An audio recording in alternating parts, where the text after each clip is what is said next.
Cause Life. Randy Jackson is here.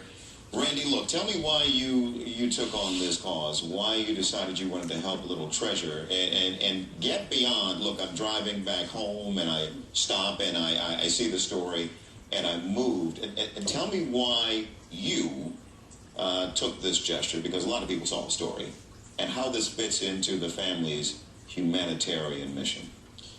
Well, first, let me thank you for allowing me to be here. Pleasure meeting you. It's good to talk to you. Good to talk to you. When I saw her story on the news, it penetrated my heart when she said that to her mom she was afraid she was going to die. And she has a paper pinned up on her wall in her room that says "Still Alive." And I said, I have to do what I can to help this little girl. Something that we've always done, something, of course, that my brother did on all of his career, and something that we stand for, on just continuing what we do. Yes. Will you be moving forward with more efforts like this? Will the family continue to pick up this torch and run with it? Yes. We've spent a lot of our careers giving back. We've had a lot of success. God has been good to us. But I think there's another calling. And I've been discussing this with my brothers to get more involved with philanthropic charitable work. Here's the amazing thing. You decide you want to help Treasure, which in essence is helping her doctors save her life. Sure. Dr. Conrad Murray, in essence, when you cut through all of it, is charged with not doing enough to protect and even save your brother's life. So where do things stand in the investigation? What do you think of how the investigation is progressing at this point? Well, let me say that I have a great deal of faith in the judicial system, as well as the LAPD, and of course the Deputy DA. I just think that I wish they would have taken Murray's license away. I wish that. But there's a lot of unanswered questions around Murray. I think he's changed his story a lot of times. And now he's talking about maybe my brother did it himself, which turns my stomach. But I think this goes beyond Murray even. I think Murray has a part in it, but I don't think he was acting alone.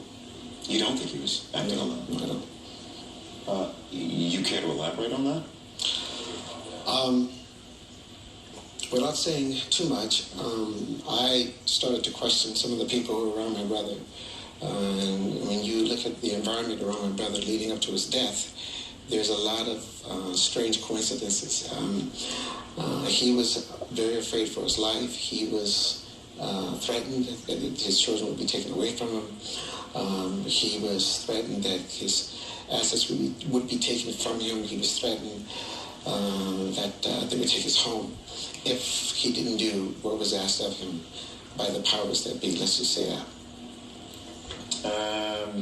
I certainly want to explore that a bit more, but let's isolate one moment in that. What do you believe was Conrad Murray's role in Michael's death? There are a lot of things that aren't quite clear about whether what he did, because he changes his story constantly. Now he's saying, well, one time he was saying my brother did it to himself, and I thought that was crazy. Now he's saying that maybe he did a little bit, and he wasn't the only one, somebody else did this to him.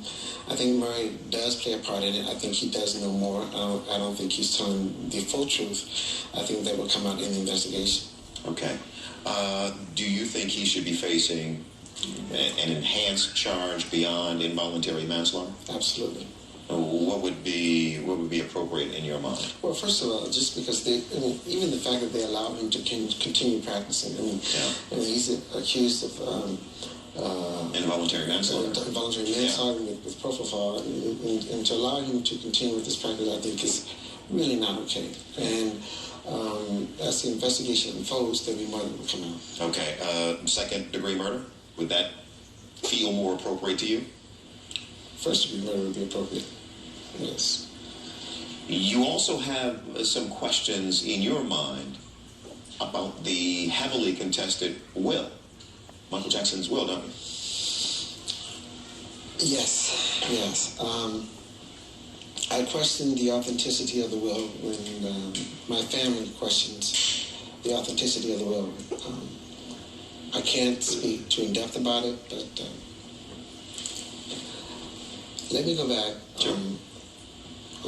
When my brother passed, we were all shocked, torn, just besides ourselves. It was a difficult time for my family. Before we could even begin to grieve, everything was sort of rushed on us.